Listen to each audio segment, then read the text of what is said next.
Baik teman-teman, kali ini kita kembali dengan bahasan mengenai perbedaan antara penelitian kualitatif dan kuantitatif. Dan kali ini kita berdua di sini ada Mas Christian Widya Wicaksono dan saya Trisno Sakti Herwanto. Kami berdua dari program studi administrasi publik ya. Kami kebetulan dosen ya.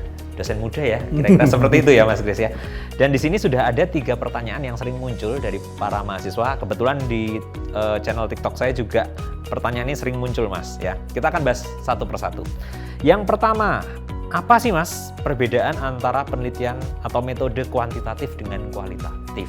Ini pertanyaannya menarik. Silahkan Mas Christian. Dan ini yang pasti sering ditanyakan ya. Mahasiswa itu kadang bingung, ini kuantitatif dan kualitatif itu perbedaan yang paling mendasar apa? Ya. Ada yang mengatakan bahwa penelitian kuantitatif itu pasti berhubungan dengan hal-hal yang sifatnya numerikal, angka gitu ya. Sementara penelitian kualitatif berhubungan dengan deskripsi-deskripsi gitu ya, narasi-narasi. Nah sebenarnya kalau kita mau menelusuri lebih lanjut dan untuk mendudukan pemahaman kita dengan lebih dengan lebih utuh, kita bisa memulainya dengan memahami di mana sih sebenarnya kita meyakini sumber kebenaran itu berada.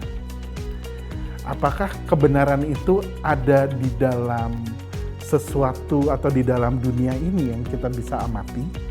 Jadi objek-objek yang kita bisa amati secara faktual, secara real, melalui tangkapan panca indera kita, itulah yang kita nyatakan sebagai objek yang ada, objek yang benar. Sehingga semuanya serba objektif, gitu ya.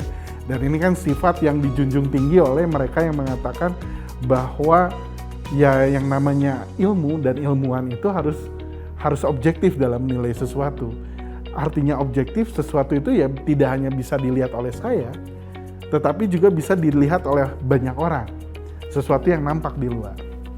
Tetapi juga begini, dalam pandangan yang berkebalikan, orang melihat sumber kebenaran itu justru bukan pada objek yang bisa dilihat oleh kita secara bersama-sama, sehingga kemudian berlaku seperti ilmu lah, berlaku secara umum dan universal, kebenarannya bisa diuji bersama. Tetapi ada orang yang melihat bahwa kebenaran itu justru tidak objektif. Kebenaran itu sesuatu yang subjektif, yaitu yang ada di dalam benak manusia. Jadi kebenaran itu tidak perlu dilihat di luar. Dengan mengungkap apa yang ada di dalam pikiran manusia, kita bisa mendapatkan kebenaran. Nah inilah akar untuk melihat mana yang kuantitatif, mana yang kualitatif. Kuantitatif itu yang tadi objektif. Dia mengukur sesuatu, dia melihat sesuatu. Ada objeknya, diukur, lalu kemudian dihasilkanlah sebuah kesimpulan, pengetahuan, oh inilah fakta yang benar. Sementara kualitatif meyakini bahwa kebenaran itu tersimpan dalam benak manusia. Kita harus mendekati manusia, mewawancarainya, mendapatkan pengalamannya, pengetahuannya, mengungkap itu semua, dan itulah yang kemudian menjadi kebenaran. Sehingga perbedaan yang sangat mendasar adalah bagaimana cara kita melihat di mana sumber kebenaran itu berada. Apakah kebenaran itu sesuatu yang objektif atau kebenaran itu sesuatu yang bersifat subjektif. Kalau objektif artinya kita melihatnya secara kuantitatif. Sementara secara subjektif artinya kita melihatnya secara kualitatif. Itu sih kalau menurut saya, kalau kita mau mendudukan perbedaan kuantitatif di kualitatif secara lebih terang benderang. Sebelum pada akhirnya nanti kita kaitkan dengan data. Jadi banyak definisi penelitian kuantitatif itu sebenarnya bermula dengan data gitu ya. Padahal menurut saya pribadi sih, justru kalau data itu adalah bagian dari penelitiannya. Filsafat membedakan tadi ya, membedakan di mana letak sumber kebenaran itu yang penting. Karena kan tugas kita dalam konteks sebagai pencari ilmu adalah ya mengungkap kebenaran itu sendiri. Yang kita bicarakan dimanapun kan dalam konteks dunia akademik adalah ya mencari kebenaran, mengungkap kebenaran. Nah tinggal itu tadi, kebenarannya ada letaknya mau disimpan di mana. Apakah sesuatu yang bisa diamati atau sesuatu yang harus diungkap dari apa yang dipikirkan oleh manusia.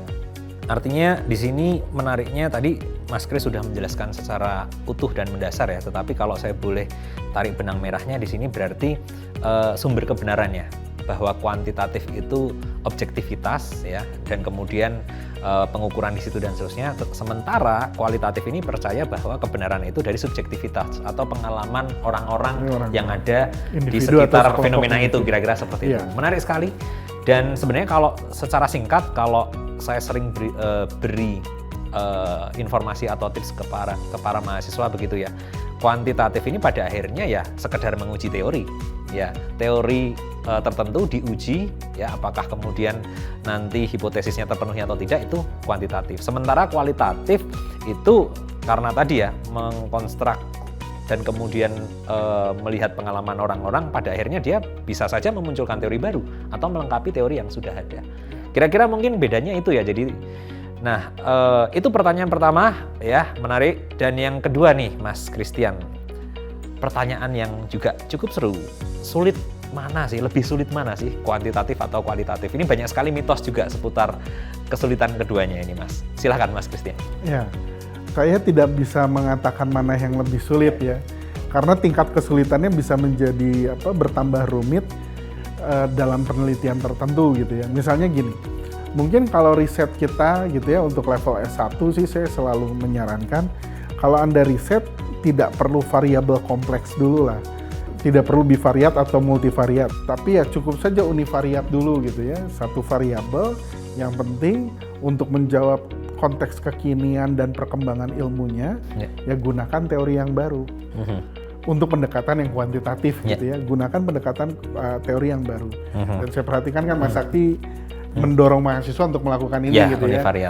Cari sumber literatur 3 atau 4 tahun terakhir, lalu kemudian kamu cari teorinya dan kemudian coba diujikan. Nah, menurut saya untuk konteks itu cukup gitu ya untuk level S1. Kalau dalam penelitian kuantitatif itu begitu kita salah menentukan jenis hubungan saja misalnya, kita misalnya ingin tahu hubungan variabel X dengan Y gitu ya, bentuk hubungannya kayak gimana begitu, lalu kita mengaplikasikan pendekatan statistik yang salah, rumus statistik yang salah, maka hasilnya sudah pasti salah. Itu memudahkannya ya. Karena kalau memudahkan untuk menilainya ya, menilai penelitian ini sudah benar atau salah. Bahkan misalnya dalam penelitian kuantitatif, misalnya dalam menentukan sampling antara random saja dengan non random itu kan tinggal kita lihat sebenarnya tujuan penelitiannya mau seperti apa, sehingga kita menggunakan random misalnya, atau kita mau menggunakan non random karena hal seperti apa gitu ya argumentasinya. Sehingga untuk kuantitatif dalam ranah-ranah tertentu itu lebih mudah untuk mengetahui benar atau tidaknya. Berbeda dengan riset kualitatif yang lebih eksploratif gitu ya. Karena kan tuntutan riset kualitatif itu adalah dia mampu memberikan deskripsi yang tebal, istilahnya thick description ya. Deskripsi yang utuh tentang sebuah fenomena yang dilihat, yang diungkap dari pengalaman yang ada di dalam benak manusia tadi ya, dari individu atau sekelompok individu untuk melihat polanya, sehingga itu kemudian dikatakan sebagai sebuah kebenaran. Dan ini pekerjaan yang menurut saya buat anak S1 ya nggak gampang. Cukup gitu menantang ya. Sangat cukup challenging, karena kalau anak S1 misalnya, kalaupun dia riset kualitatif sebaiknya diarahkan untuk pembentukan, karena kan kalau cara berpikirnya kan induktif ya, kalau kualitatif. Ini juga nanti terlihat sebenarnya ketika kita membedakan ya. Kenapa disebut deduktif? Karena kuantitatif tadi. Dia kan sesuatu objek, kita akan mengukur, kita pakai teori. Maka kita mendeduksi teori itu dengan menggunakan indikator-indikator untuk mengukur hal tersebut. Kalau kualitatif kan beda. Kita mau mengeksplorasi dari pengalaman manusia. Jadi dia diminta bercerita. Datanya kan akan data narasi yang detail ya, panjang. Data yang bersifat deduktif. Nanti kita melakukan yang namanya proses mengcoding. Dan itu mulai kita mengelompokkan data-data hasil wawancara kita itu ke dalam coding-coding tertentu. Ya. Nanti coding-coding ini dikumpulkan menjadi tema, lalu kemudian temanya dilihat pola hubungannya seperti apa. Jadi produk akhirnya menghubungkan antar tema. Jadi kalau tadi saya kembali, kalau riset kualitatif ingin diterapkan untuk mahasiswa di tingkat sarjana, sebaiknya temanya tidak perlu terlalu kompleks lah. Ya, belakangan saya mulai mendorong kalau Anda mau kualitatif, mungkin 3 atau 4 tema cukup lah. Ya. Atau 2 tema sekalipun tidak jadi masalah. Yang penting Anda bisa menjelaskan bagaimana tema tersebut saling berhubungan dan memastikan kepada partisipan Anda bahwa apa yang Anda jelaskan, hubungan tema-tema yang Anda jelaskan ini memang betul-betul merepresentasikan atau merefleksikan pengalaman yang dirasakan oleh partisipan kita. Karena disitulah sifat naturalistiknya nanti. Sifat naturalistik dari kualitatif itu adalah basisnya pengalaman partisipannya. Betul-betul nggak dia rasakan. Karena berbeda dengan kuantitatif yang tadi ya, kita serba mengukur, kita mempersiapkan skenarionya gitu ya. Kemudian kita menentukan hasilnya, berbeda. Kalau kualitatif, hasil akhirnya itu tetap harus dikomunikasikan dulu dengan partisipan. Ditanyakan, saya menemukannya seperti ini pola hubungan antar temanya. Benar nggak pola hubungan antar tema ini menjelaskan apa yang mereka rasakan? Jadi kalau dalam tipe organisasi dulu ada istilah organisasi produk dan organisasi pelayanan. Kalau organisasi produk kan bikin dulu produknya, baru dilepas ke pasaran. Artinya kita desain dulu, lepas ke pasaran. Kalau organisasi pelayanan enggak, survei dulu apa yang dibutuhkan customer, baru kemudian didesain produknya mengikuti kebutuhan customer. Nah, kuantitatif dan kualitatif kurang lebih begitu gitu. Kalau si kuantitatif mendesain produknya dulu, kalau kualitatif survei dulu, baru kemudian kita bicara produknya cocok nggak dengan apa yang mereka butuhkan. Maka dari itu kurang lebih kuantitatif dan kualitatif ini memang bisa jadi saling mengisi nantinya Mas Sakti. Jadi buat saya mix method itu bukan mencampur adukan ya, tapi masing-masing berjalan dengan caranya masing-masing untuk mengungkap pertanyaan penelitian. Lalu nanti dalam konteks hasilnya kita bisa melihat apa yang diproduksi dari hasil penelitian kuantitatif, apa yang diproduksi dari hasil penelitian kualitatif. Atau selain bisa berjalan beriringan seperti itu, bisa juga, oh kita bikin dulu modelnya dengan pendekatan kualitatif tuh, kemudian keluar tuh modelnya, hubungan antar temanya. Lalu kita ingin pastikan kekuatan hubungannya berapa persen misalnya, nah, kita gunakanlah regresi gitu ya, uji regresi untuk melihat kekuatan hubungan antara variabel X dan Y yang sudah kita temukan dari hasil penelitian kualitatif. Atau bisa kebalikannya, riset kuantitatifnya dulu dilakukan untuk misalnya menguji, misalnya kita meriset tentang kepatuhan tuh, ada teorinya kan yang biasanya pakai Weaver, lalu ketahuan indeksnya berapa, dari indeksnya kita ingin tahu, oh sebenarnya alasan dibalik orang perilaku tidak patuh itu apa? Ya kualitatif, kemudian eksplorasi kita dengan wawancara. Jadi bisa saling melengkapi seperti itu juga sih Mas Sakti. Siap. Jadi saya nggak bisa jawab ya mana yang lebih sulit, mana yang lebih mudah. Untuk tataran tertentu, saya sering merekomendasikan untuk S1 univariat, yang penting teori baru. Gitu ya. Gunakan saja angka-angka, lebih gampang untuk menentukannya. Kalau dia kemudian dikejar waktu lah ya, karena anak-anak S1 pengen selesai 6 bulan gitu. Karena kalau untuk riset kualitatif selesai 6 bulan juga, kadang orang jadi nanya-nanya ini benar atau enggak gitu ya. Karena kan ada issue of trustworthiness juga ya, di mana kedalaman orang untuk menggali data itu sampai sejauh mana gitu. Menarik, sangat lengkap. Tapi saya ingin membahas dari sisi yang berbeda, Mas Christian. Yang saya lihat kadang-kadang mahasiswa itu misalnya, Mas, saya lebih pede melakukan kualitatif. Kenapa? Karena sebenarnya mereka tidak paham kuantitatif itu apa.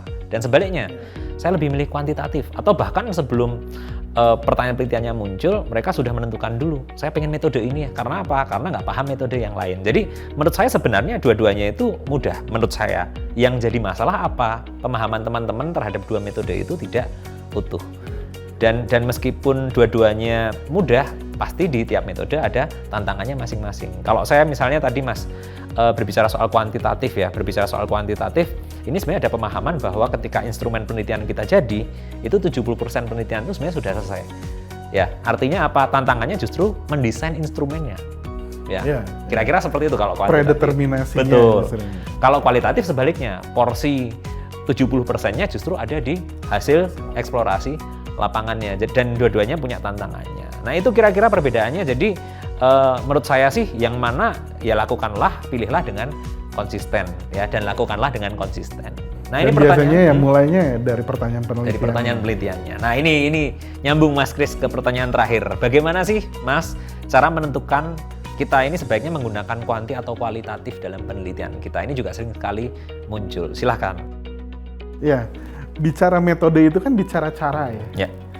Cara kita membuka pintu itu gimana sih? Mau kita pegang gagangnya, lalu kita tekuk, lalu kita buka pintunya, atau mau kita tendang, atau mau kita dobrak.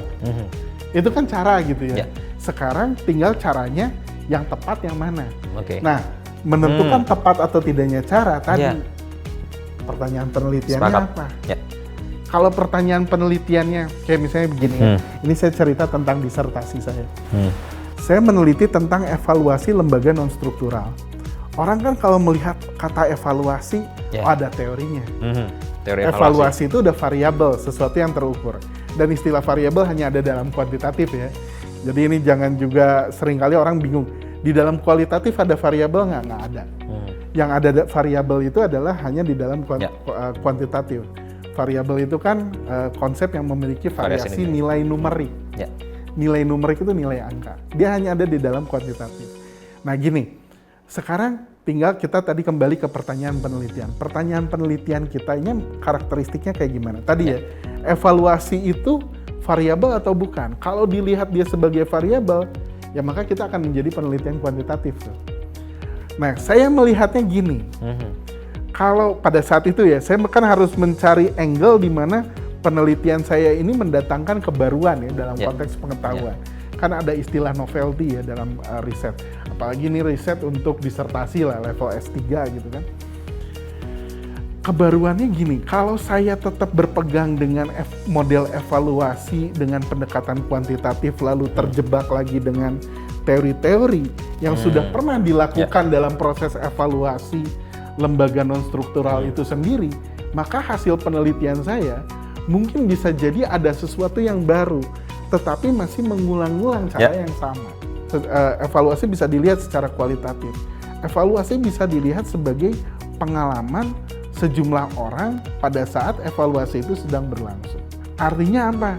Saya merasa begini, bisa jadi nih orang-orang yang terlibat di dalam evaluasi lembaga non-struktural ini, mereka pada saat proses evaluasi merasakan atau punya pengalaman sudut pandang mereka sendiri terhadap evaluasi itu sendiri. Dan itu bisa kita ungkap. Sebenarnya kan bisa jadi ya, mereka dalam evaluasi, saya udah tahu kok lembaga non-struktural ini tidak efisien. Karena apa? Karena fungsi lembaga non-struktural dengan kementerian itu tumpang tindih. Itu kan sebenarnya udah cerita lama. Itu kan sebenarnya sudah diungkap oleh riset yang lain. Tetapi apa yang dirasakan oleh mereka selama proses itu berlangsung, itu bisa jadi pengetahuan yang baru kan. Nah, sehingga kemudian angle-nya saya geser tuh. Dari melihat evaluasi sebagai sebuah variabel, saya geser cara pandangnya. Melihat evaluasi sebagai sebuah fenomena. Di mana ada sejumlah individu yang kemudian terlibat di dalam fenomena tersebut. Nah, kemudian saya ungkap tuh apa pengalaman mereka. Nah, kecerdikan ya kita untuk menggeser-geser ini ya tergantung pada kebutuhan kita. Kita mau mengungkap kebenaran dengan cara bagaimana. Lagi-lagi ya saya sampaikan gitu ya. Metode itu cara itu sepakat. Tepat atau tidak tepatnya tergantung pada pertanyaan penelitian kita. Maka pertanyaan penelitian yang waktu itu saya rumuskan adalah bagaimana pengalaman mereka para pemangku kepentingan selama mereka merasakan proses evaluasi lembaga non-struktural itu sendiri. Itu kan hal yang dalam tanda kutip, oh iya ya, kenapa kita nggak pernah nanya pada pelakunya ya? Kenapa kita terjebak terus sama teorinya? Coba tanya sama pelakunya. Mereka selama dievaluasi apa sih yang mereka rasakan gitu kan? Artinya di sini kalau saya tarik benang merahnya ya semua itu berawal dari pertanyaan penelitian. Yes. Ya, jadi jangan pernah tentukan Anda ingin menggunakan kuanti atau kuali ketika Anda belum tahu pertanyaan penelitiannya apa. Untuk pertanyaan penelitian yang bersifat eksploratif begitu tentu itu kualitatif. Sebaliknya kemudian yang bersifat menguji teori tentu itu kuantitatif ya. Jadi kembali lagi ke pertanyaan penelitian. Nah biasanya ini salah satu tips mungkin yang bisa digunakan oleh para mahasiswa. Kalau pertanyaannya misalnya mengapa, itu kan berarti mengeksplorasi alasan-alasan di balik sebuah fenomena, itu berarti kualitatif, kira-kira seperti itu. Atau bahkan ketika kita berbicara faktor, ya banyak orang bingung atau mahasiswa bingung, kalau saya faktor berarti kuantitatif. Nah ini apa dulu? Kalau misalnya analisis faktor-faktor, mengeksplorasi faktor-faktor yang ada, yaitu kualitatif. Tetapi kalau menguji faktor-faktor, itu tentu kuantitatif. Yaitu tadi hanya sekedar melengkapi apa penjelasannya Mas Christian. Nah, itu tadi Mas Christian 3 pertanyaan seputar kuantitatif dan kualitatif. Terima kasih sekali. Kita akan bertemu di video-video selanjutnya, teman-teman. Terima kasih.